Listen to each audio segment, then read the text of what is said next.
Merci pour ces beaux souvenirs, ces beaux vidéos qui ont été préparées. Je vais maintenant prendre quelques minutes. Je serai vraiment pas long, ne vous inquiétez pas. Juste quelques minutes pour vous parler sur quelque chose que j'ai préparé qui s'intitule « Se préparer pour le grand voyage ». Se préparer pour le grand voyage. Jules vient de faire un grand voyage. Et j'aimerais tout d'abord vous mentionner que les temps qu'on vit, les moments comme aujourd'hui, sont tout d'abord un temps pour pleurer, un temps pour verser des larmes. Et je vous invite, si les larmes viennent, à les laisser couler. C'est correct de pleurer. C'est correct de vivre son deuil. C'est correct d'exprimer cet amour-là, ce chagrin-là, cette tristesse-là. Il y a un texte de la Bible qui nous dit « Réjouissez-vous avec ceux qui se réjouissent et pleurez avec ceux qui pleurent. » Et aujourd'hui, c'est un temps pour, tout d'abord, un temps pour pleurer, tout simplement. C'est aussi un temps aujourd'hui pour se rappeler, pour se remémorer, pour se rappeler tous les jours heureux, tous les moments extraordinaires qui ont été vécus et partagés avec Jules. Je suis tellement heureux de voir les beaux vidéos qui ont été préparées aujourd'hui, qui nous remémorent plein d'aspects de la vie de cet homme que nous aimons tous. À quel point il est un homme avec un sens de l'humour tellement unique. Tellement unique. Mais avouez que c'est un sens de l'humour tellement unique. Ce super danseur comme on l'a vu aujourd'hui. Ce faiseur de sous-marin comme on l'a entendu aussi aujourd'hui. Cet homme que nous apprécions tous et qui, je pense, est un homme extrêmement attachant. Facilement, on pouvait s'attacher à cet homme-là. Ça ne prenait pas beaucoup de temps que le courant passait avec Jules. C'était facile de créer un contact avec lui. C'était pas quelqu'un qui était difficilement accessible, qui se prenait pour un autre. Très simple. Et l'attachement se faisait vraiment très facilement, très simplement. Donc aujourd'hui, c'est un temps pour pleurer. C'est un temps pour se rappeler. Mais c'est aussi un temps pour se préparer. Vous savez, Jules est parti vraiment trop rapidement. Tout le monde ici est d'accord pour dire qu'on aurait aimé l'avoir plusieurs années encore avec nous. Et si je peux m'exprimer ici, même s'il est parti rapidement, Jules a eu quelques temps, quelques mois, quelques semaines, afin de préparer son cœur pour ce grand voyage, pour ce grand départ.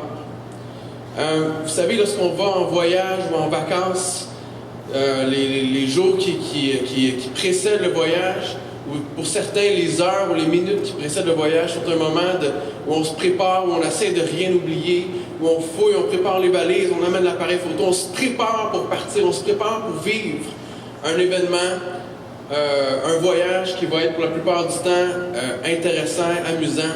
Et il faut se préparer. On ne peut pas dire « OK, ben demain matin, je pars à Cuba comme ça ». Ça prend une petite préparation, une petite planification. Et vous savez, pour le grand voyage que Jules vient de faire, il y a également une préparation à faire. Avant de partir, avant de quitter ce monde, il est important de se préparer. Mais vous me direz, OK, comment on se prépare? Comment on fait pour se préparer? Comment on fait pour savoir si on est prêt pour ce grand voyage-là? Il y a un texte dans la Bible qui nous dit ceci. « Mieux vaut se rendre dans une maison de deuil que dans celle où l'on festoie. Car celle-là nous rappelle quelle est la fin de tout homme. Et il est bon d'y réfléchir pendant qu'on est en vie. » Et c'est un texte qui peut sembler un peu difficile, mais qui est plein de sagesse. Qui dit qu'il y a quelque chose qui peut être positif de se rassembler dans une maison de deuil parce qu'on réfléchit à ce qui se passe après la mort alors qu'on est encore vivant. Et aujourd'hui, j'aimerais tout simplement vous inviter à réfléchir à vous-même un instant. Réfléchir quelques secondes à votre état, à votre situation, à votre cœur et à voir si vous quitteriez ce monde aujourd'hui, est-ce que vous êtes prêt à aller rencontrer Dieu? Jules, dans les dernières semaines, derniers mois, la façon que lui s'est préparé, c'est qu'il sait t'approcher de Dieu. Il a donné son cœur, il a donné sa vie à Jésus. Et je ne suis pas en train de vous parler aujourd'hui de religion, je ne suis pas en train de vous parler de quoi que ce soit d'autre que de s'approcher de Dieu, simplement. De parler à Dieu et de lui remettre notre vie pour aller le rejoindre de l'autre côté, de se préparer pour ce grand voyage-là.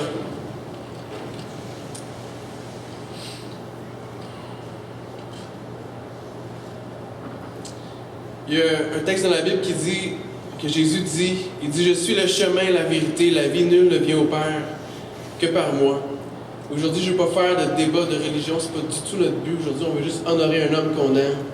Mais je vous invite aujourd'hui juste à réfléchir et à considérer la possibilité de vous tourner vers Dieu vous aussi, de préparer votre âme, de préparer votre cœur pour ce grand départ qui peut arriver à n'importe quel moment. Comme vous voyez, je suis pas très vieux, je suis jeune en fait, et c'est mes deuxièmes funérailles que je peux officier si on veut. Et les premiers funérailles que j'ai officiés, c'était une jeune fille de 14 ans qui est décédée dans un accident de voiture. Et c'était très très difficile comme moment. Et imaginez une petite fille de 14 ans qui décède subitement. Et je dis ça pourquoi cet après-midi, c'est qu'on peut partir n'importe quand. On ne sait pas c'est quand notre moment de départ. Et c'est pour cela aujourd'hui que c'est important de réfléchir et de prendre quelques minutes dans une vie qui va tellement vite, dans une vie où le travail, les amis, la famille, on roule tellement, on n'arrête jamais. Ça peut être bien aujourd'hui de prendre juste quelques instants, quelques secondes, quelques minutes, de réfléchir à notre état, à notre cœur, et de nous approcher de Dieu comme Jules le fait dans ces derniers instants. Le chant qu'on a entendu tantôt dans une vidéo un peu plus haut, un peu plus loin, c'est beau. Et c'est vrai que c'est beau là-haut. C'est vrai que Jules est aujourd'hui au paradis, dans les mains de Dieu. Il a préparé son cœur pour cela. Ça peut consoler certains. Jules aujourd'hui est avec Dieu. Et ça, c'est ce qui console le cœur. C'est ce qui console chacun de nos cœurs. Pour la suite des choses cet après-midi, on va avoir un petit mot de Suzanne Mondard, qui est ma mère, qui va venir dire un petit mot, qui va venir chanter également. Et je vous invite à bien écouter les paroles et à écouter ce chant qu'elle a préparé spécialement pour cette journée-ci.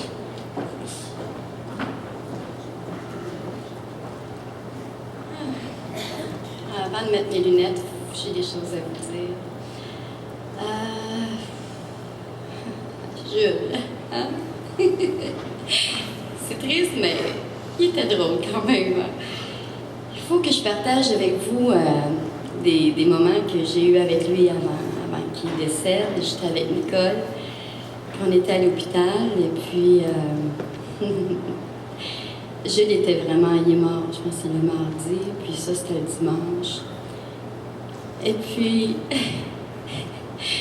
Nicole et moi, spontanément, on avait commencé à chanter des cantiques autour de Jules. Et puis Jules, il avait un masque pour respirer. Puis là, je me suis demandé qu'est-ce qu'il faisait. Il était en train de l'enlever, puis il tombe en train de se fâcher après son masque. Je me dis, qu'est-ce que tu fais? Il dit, je vous entends pas avec cette affaire-là, là.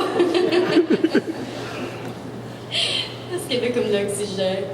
Fait que j'ai dit, OK, je vais me rapprocher de ton oreille, je vais chanter plus près de ton oreille. Puis, crée Jules. Quand j'ai fini, après ça, j'ai fait un autre chant, celui que j'avais déjà chanté pour le service de mon papa. Et puis, quand j'ai fini mon chant, je lui ai dit, c'est pas celui-là que tu vas faire, hein, à mon service.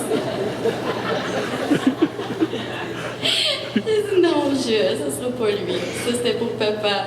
Le tien, ça sera le tien. Parce qu'il faut que je vous dise, il m'avait demandé de préparer un chant pour lui.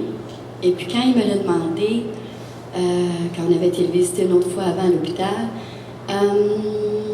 le lendemain matin, ben moi, c'est comme ça souvent que je vais composer. C'est très tôt le matin.